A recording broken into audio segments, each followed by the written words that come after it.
Hello friends, and welcome. Thank you so much for stopping by. I'm really glad you're here. If you're new here, my name is Becca. This channel is all about my love for spinning, knitting, weaving, crocheting, sewing, all the fiber things. I invite you to grab whatever project you have on the go and join me. Let's make some stuff. Today I want to talk about finishing. After the knitting is completed or the project is done, the last stitch is done, all the weaving in ends and sewing pieces together and blocking or pressing your piece out so that it is its beautiful, final, finished, heirloom quality piece. I know that a lot of people get to the end of their knitting and they just really dread or even skip entirely all of those finishing stages. And I actually find a lot of joy in the process of finishing. And so that's what I want to share with you today. So the last stitch has been completed. The yarn's been pulled through the end and secured. And now what? Most patterns will have a section at the end called finishing. Early on in my knitting practice, I found these vague instructions very confusing, and the finishing of the object didn't match with the beauty and the skill that I had in creating the fabric. And so the finishing techniques, because I wasn't skilled at them, would bring down the overall quality of my finished item. And as with anything, these finishing techniques just require a bit of skill and practice and learning on how to do them in such a way that it's going to enhance the quality of your finished object instead of detract from it. We'll start with weaving in ends. Every project is going to have at least two ends, where you started and where you finished, but depending on the project, if there are a lot of color changes or separate pieces, you'll have a lot more ends to weave in. For example, this pair of socks that I recently finished looks like it has a lot of colors, but it's actually only two, so there is a color changing background and a white foreground in this, so two balls of yarn, but there were several ends still. I had the cast on, the finishing off. There was an end where I had separated for the afterthought heel. So there was a start and an end there.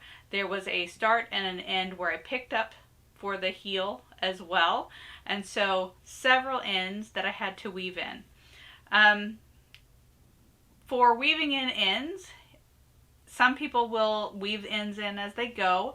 I usually prefer to wait until the end of my project and do them all at the end because I don't want to put unnecessary tension in my fabric. I can see when it's all complete how the fabric is going to lay and what the overall tension of the fabric is, that I find a little bit more difficult to do as I go along.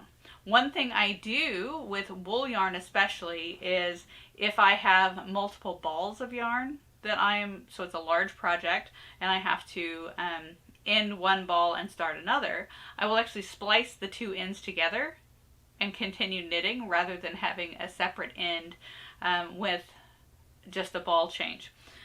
That doesn't work with all yarns, so some yarns don't splice very well, and so you end up with a set of two ends that you have to weave in every time you have to change a ball.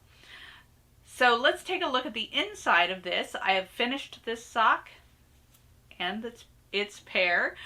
So I have finished two socks and already completed all the weaving in. So let's look at the inside and I'll show you how I do the weaving in for on the back side of the work. This is actually really quite easy to see because the color yarn changes, and you can see hopefully on the toe here where the pink or the red is woven in. So the weaving in ends for me is just taking those ends, threading a dull tapestry needle, and then just weaving that tail under the back side only of several stitches for a few inches either way. I often will kind of go across the rows and just sort of pick up every now and again so that it doesn't show through on the front side of the work. So I have this end here, and you might be able to see the white end on the other side. I pull them so that they are stretched like the fabric is going to stretch. I usually leave a little extra tail just sticking on the inside so that when I do that pulling of the fabric, it doesn't pull out the stitches that I just made. So that's weaving in ends. Very important step. If you have a lot of ends or have just two, you don't want those dangling about. Another benefit of weaving in ends at the end is sometimes, especially with socks, you'll get a little hole where the different sections of the sock come together. So at the heel and the rest of the foot, there's often a little hole on the side where that angle is. And as I am weaving in the ends, one of the first things that I will do, because I often have an end right there, is just take a couple of stitches across that hole and pull it together, and the tail end of the yarn actually is used for sewing that hole, closing up that hole, and then it's secured with the weaving in. So really handy to do that at the end. Sewing the pieces together in a pieced project where you knit several pieces or crochet several pieces separately and then assemble them can also be very confusing. My very first sweater that I ever made was crocheted, and the crochet fabric looked great, but when it came to sewing the pieces together, that was pretty much the level of the instruction, and the pattern was sew the pieces together along the seams, which I had done sewing of fabric, but sewing of fabric and sewing of knitted garments or crocheted garments is actually a little bit different. And so I was a bit disappointed in how the seams looked, but the piece was functional and it did stay together.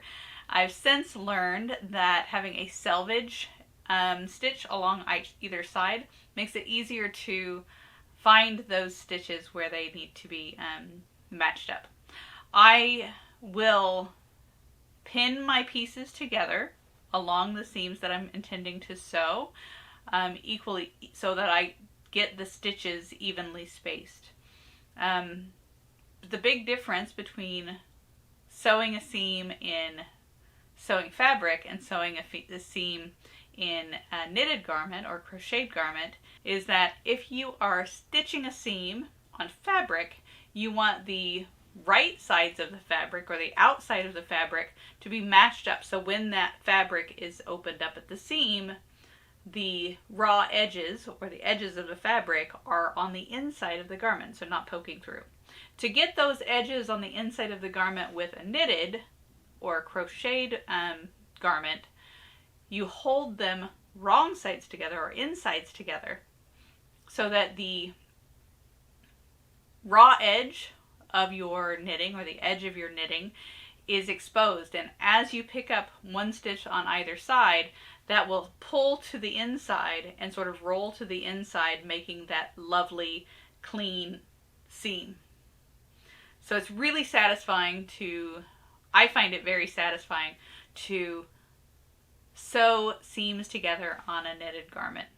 Now that all those ends are tucked away and the pieces are all sewn together, the piece is assembled and whole, it's time for blocking. And blocking is just a way to ensure that the size and shape of the thing that you were making matches your expectations. There are many different techniques for blocking and pressing and getting your item into shape.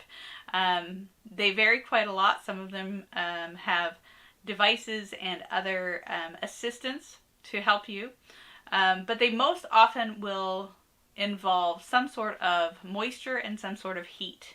And that's because a knitted object, especially one that's made of a springy fiber like wool, wants to bunch up and isn't nice and relaxed and have that, doesn't have that drape that you're wanting from it. And I can't tell you how many times I have spent weeks, months making a garment, making an item that when I did the cast off, I was disappointed in how the fabric was laying. It was too stiff, it was bunched up, it was small, it was lumpy. But I'm here to tell you that blocking can fix all of those problems. Blocking is amazing.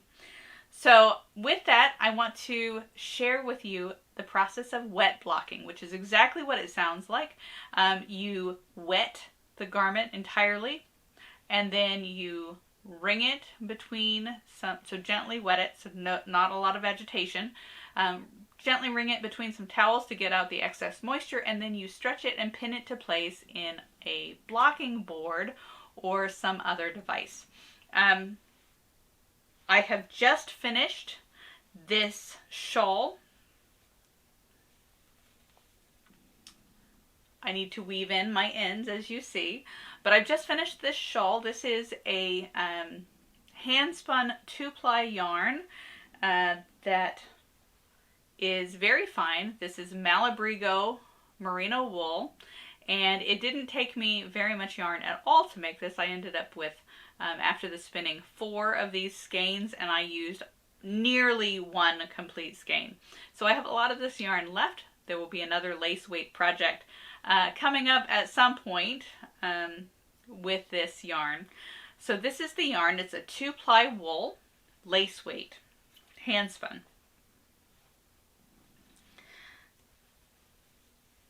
And this is the lace pattern. If I stretch it, you can see how much stretch and give there is. The shawl itself is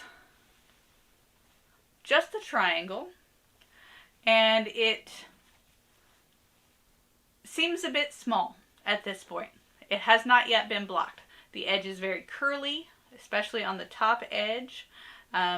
So the lace is not open and showing, and it actually is a little bit small. But because there is so much stretch, I know that wet blocking is going to fix this. And I will have a lovely, lightweight, very drapey, wonderful shawl at the end of it. So my next steps are to weave in the ends, and then I'll go and get it wet, wring out the excess water, and pin it to this blocking board that you see behind me. This blocking board is just a foam floor mat, an interlocking floor mat. I'm not sure if you can see, but my cats have liked to chew on the edges, but they're still functional as blocking boards. And those are not necessary, but they do help to have some sort of a large, flat surface when you're blocking. I've blocked on cardboard. You have to be careful of dies and stickers that might be on those objects, so you'll want to do it on a surface that doesn't have any dye, so it doesn't, the moisture doesn't transfer that onto your very carefully prepared garment. But I have used cardboard. Some people use bed. Some people use the floor. I've used both of those in the past. But keep in mind that you are putting a wet thing on a surface, and it will take sometimes several days to fully dry. So you want to make sure that there's good ventilation, that it has airflow around it, that it's not going to be bothered by pets, or if you're dealing with pins, it's safe around children. So there are lots of things to consider, whether or not you need to move it. So if you have a high traffic area and it can't be out all the time, being able to move it is really handy. So I find these foam blocking mats to suit most of my needs. I also do have special blockers for socks. Yes, I do block my socks. And they look like flat foot-shaped or sock-shaped hard plastic, in my case, frames. So they have holes in the middle. Again, you're putting wet items on here, so you want the air to be able to flow through. Mine are made of plastic, but you can get them in wood or metal frames as well. They do have holes at the top so you can suspend them if you want. I don't typically. I usually just put the wet socks on here and then lay them flat on my washing machine because it's a solid metal surface that isn't going to be damaged in any way by the moisture. It doesn't have anything on it that's going to transfer onto the socks. And then I just periodically will turn the blockers over so that each side gets plenty of air circulation or exposure to the air. So those are my sock blockers. Some people have sweater blockers that look like a frame of a sweater. There's lots of different things that you can make a blocker for, but essentially this helps you stretch the fabric to the size that you want. For a garment like this shawl or a sweater, usually I'll use a measuring tape, so I'm blocking out the garment to the size that I want it to be.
And here it is, the finished blocked shawl. You can see that the edge has retained that scalloped points where it was blocked out.